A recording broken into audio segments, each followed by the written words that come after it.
Hello, everyone. This is Ify again, coming to you in another dimension today. Like you see, my topic today is how do I become a nurse in America? I have had a lot of questions about this, especially from my fellow Africans or Nigerians also. So I just wanted to make a little video about that. Um, First of all, you do not have to be science students. Like it's a lie most of us has been told, but being a science student will help. Usually, depending on what you want to be, if you want to be a registered nurse or you want to be a licensed practical nurse or licensed vocational nurse. Licensed practical nurse and licensed vocational nurse, they are both the same thing, depending on the state that you come from. If you come from states like um, California, they call it licensed vocational nurse. If you come from states like Oklahoma, Connecticut, the East Coast, New York, they call it licensed practical nurse. So depending on the state, I haven't been to other states, but these are the states that I've been to. I have lived in Connecticut, I've lived in Oklahoma, I've been to New York. So in these states, they call it licensed practical nurse because I don't want to tell you what I don't know. Telling you what I know. If you've been to California, like I am right now, California call it licensed vocational nurse, but they're all the same thing. So the licensed vocational nurse, they are nurses. It's only 1 year or 12 months training that it's required, but you have to have a high school diploma, which is we call secondary school education or high school education. You also have to take a test in the school when you come in. And the first class that you need to take is the anatomy and physiology. Sorry, my light is being so dark, having a problem. So the first class you have to take is anatomy and physiology. And after that anatomy and physiology, then that's when you start the other basic nursing classes like the fundamentals of nursing and going to clinicals and all that. So usually, like in the school I am in right now, they go to clinical twice a week, Monday and Wednesday. They divided into two groups. One group will go to one clinical place Monday and Wednesday for 8 weeks. And after that 8 weeks, they switch. So the other group goes to the other clinical, go to the other instructor, and the other one comes to the other instructor. So they switch up and do the clinicals. Then the days in between it, they are in classroom doing theory. So basically, all you need is your high school diploma, and then you go to the school, talk to the school, you take a test, and you'll be placed where in the anatomy and physiology class. After the anatomy and physiology class, depending on your performance in the anatomy and physiology class, everything you'll be taught. Nobody will assume, oh, because you've done science in school, because you've done science in high school, you should know this. No, they start from the scratch and teach you all you need to know. And after that, you'll be taking you have a test, and the test will determine whether you will move forward or not. depending on your grade on the, you have to pass the anatomy and physiology anyway for you to move to the next level. And this is how it is in nursing school. Wherever you go, you have to pass one level before you go to the next level. Say the passing mark is 75%, you have to get 75. If you have 74.5, you are not going to the next level. You still have to retake that class, and sometimes you are given an option to retake, and then depending on schools, like the school I went to, when I did my LPN, you are given one option to retake your class if you fail it. But after that option, you have to leave the program. And if you ever have to come back to the program, you have to reapply and also write this lengthy essay. I think it's like 2 pages. What you think you can do better, what your plan, how you plan to, do better, and what are the things that you already fixed to make you a better student and be successful in the program. So it's usually better to pass it at the first time than going through that second route, because that's a lot. I didn't have to do that. I was lucky that I passed the LPN the first time. But for those who did it, it was a lot of work and a lot of writing, and none of them tell you that, if I would do it again, I would like to do it that route. So it's always better to do it the first time. Then after you pass your fundamentals, then you go to the med-surg, and then that's another 16 weeks. Then you go to what's it called? Maternity, pediatrics, and mental health. So it's all 12 months. So, but with the anatomy, it's like 13 months. So it's doable. It's doable. You just have to do more studying and more, more time to yourself, less time to work. When you are in the program, it is difficult to work. It is difficult. So if you have to take loan, you take loan. If you have spouse or partner that is supporting, then it is very helpful. But if you have to do it by yourself, I recommend you taking loan or working during the weekend. Sometimes it's not enough.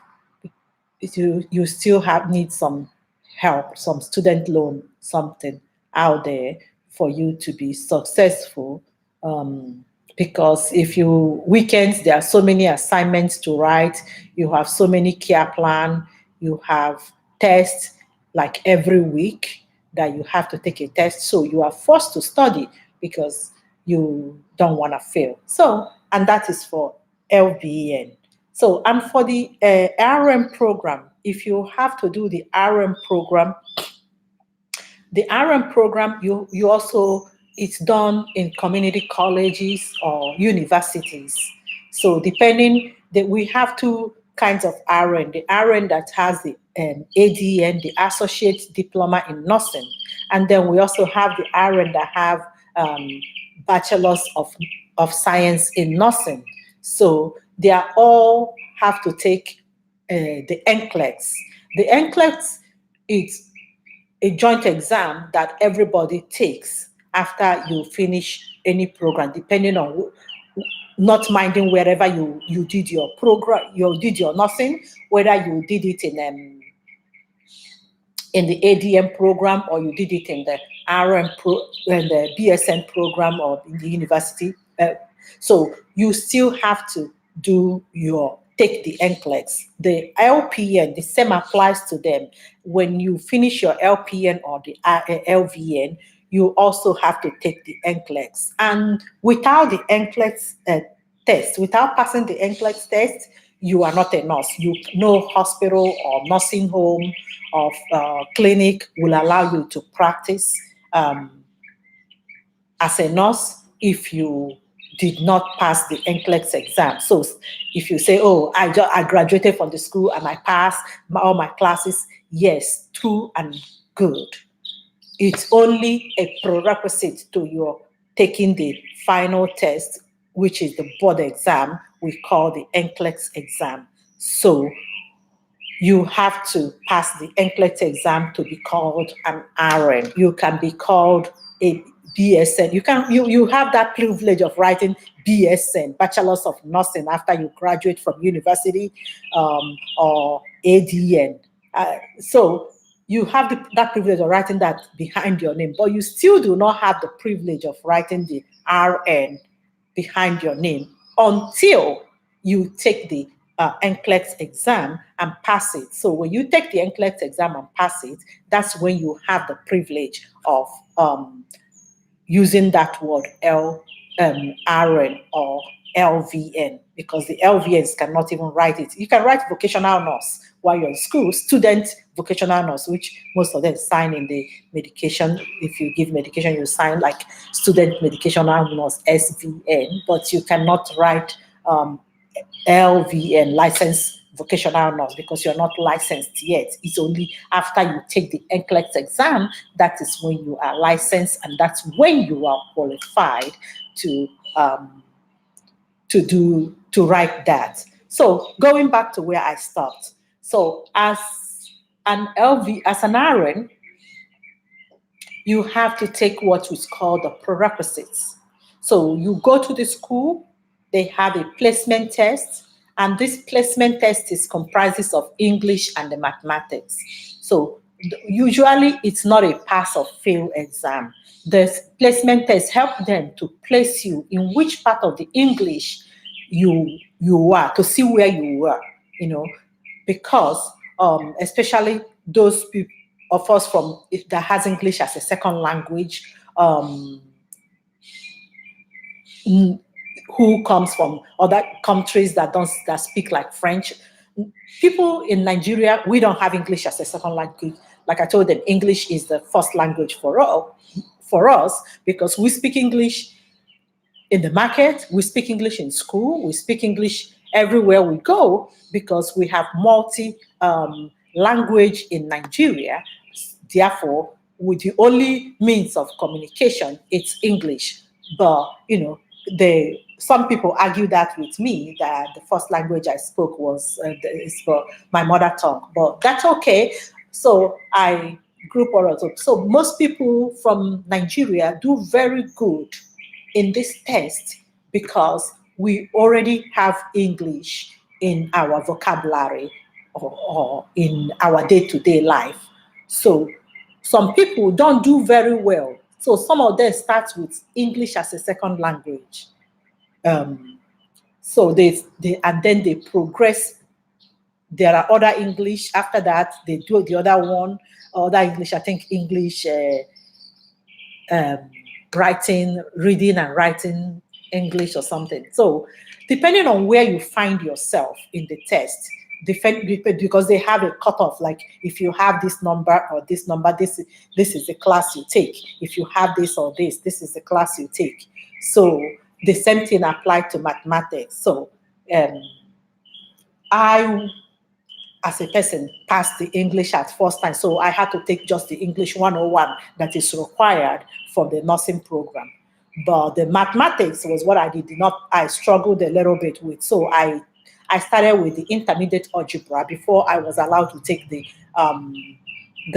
algebra itself, because it was a college algebra that I was required for as part of the prerequisite. So depending on where your score landed you, because I knew when I had one of my niece came in also, she was put in basic algebra, which I was so mad at, and the basic algebra was so easy that I looked at it, but she was 19 then. I looked at the mathematics, was so easy, but when I kind of saw her doing the question, or when I did some of her homework with her, I saw she was struggling. So I was like, that's why they put her on this class, because she was really struggling and she needed that basic brush up before she can progress to intermediate algebra, and from intermediate algebra to college algebra. So they kind of walk with you to um, where you are, you know, at the point where you are. So that is the main essence of that test that you're taking. So if you take that test, the test will kind of place you at the spot or at the place where you are. So they kind of find what is your strength, what is your weakness. That is what they are just doing.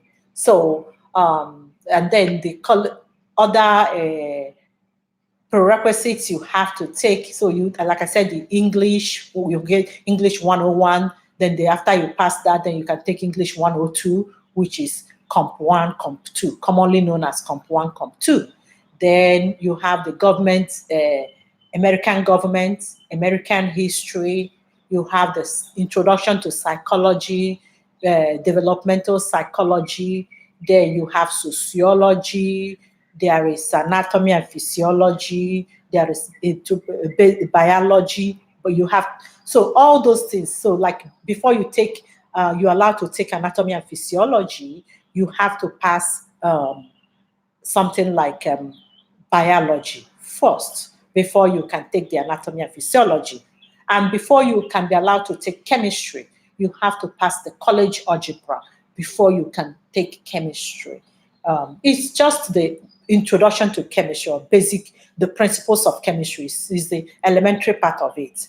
But if you are going to forward for your BSN or MSN in the future, I will advise you to also take the general chemistry because some school require you to have the general chemistry because while I was interviewing or applying for my MSN, I was so lucky. I didn't know it was required. It was just the school that I was taking. I took a lot of credit because I was an international student, and as an international student, you have to at least have a full-time credit, 12 hours to maintain your status. So I was lucky to have a good advisor who put me into most of these classes. So I never had a problem like, oh, you didn't have this class because at a point I had more than required to get into the program. So before I got into the program. So the more prerequisites you take, the better for you. So that way, in the future, if you don't want to stop as an RN, you want to pursue your career further, it will help you. So this is just a little video to, kind of help somebody out there or some of those people who are asking me these questions to know what is required, what they need to get into the program. It's doable. My first degree was public administration in Nigeria, and I never had I never had a science background, and I came in. Once you attend classes, ask questions, do your assignments, the American system and the way they teach things, they go step by step with things. They don't bombard you with all the information at once. Everything is taken step by steps, and I will tell you it's doable. And another thing that I think some people don't like it, but I think it's very helpful, being a CNA, certified nurse's aide in a nursing home or in the hospital, it's very helpful because some of the things that you learn as a CNA are some of the things you're going to learn in your first semester as a nursing in a nursing school. And for me, it was, I see it as a very helpful tool. Some people say, oh, being a CNA is just going to wipe butt and all that. But what the heck?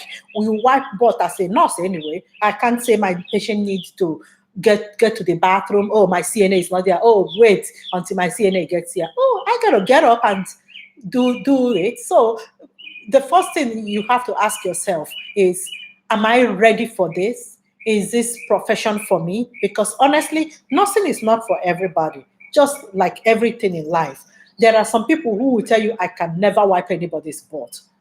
I do. That's how I earn my living, and I'm happy about that. I'm grateful that I have the opportunity to wipe people's butt, to take care of people who cannot take care of themselves. It's a joy. I will do it again. I don't even know if there's anything else that I can do apart from this. I do it every day and no complaints. I'm so glad to be in it. So you just have to ask yourself, is this for me? If you're going to nursing just for money, I'm telling you, you will get the money, but the satisfaction, you wake up every day regretting, why are you in this profession? Why am I not doing it? There are other professions that pay even better or even at the same, almost the same thing as nurses. So I don't even believe that nurses get paid that much, except you have to work a lot of overtime. That is when you make that much of a money. But as for that money, you make it if you have the strength and have the time to do strength to do the overtime. But if it's there that is paying something extra, so I want you to, if you're going into it, search yourself and see if you have the passion for that. Otherwise, there are so many places they are looking for help. I know somebody was telling me about high school teaching. She's teaching in high school. She got a degree in Nigeria, and when she got here, she did just a 1 year program. A 1 year program, and then she started teaching. So she in a high school. So there are so many other things you can do. So it doesn't have to be nursing if you don't like nursing, if you don't like wiping board. So I always advise people, if you can start with as a CNA, but if you can go through it right away, that's also still fine. CNA training is like 2 weeks, some places it's like 4 weeks.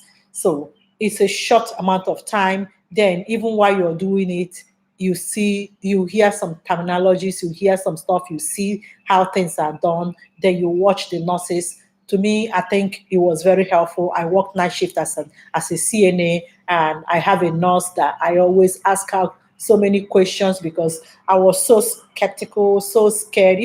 Somebody who hasn't done something before, you just see it from the outside. It looks like something too big that I can't do it. So I learned a lot from her, and that was very helpful to me when I finally became a nurse and when I get back to school. So I wish you all guys the best of luck and in whatever decision you take. But I just wanted to, share this so that some of you can help make an informed decision. Thank you. Bye.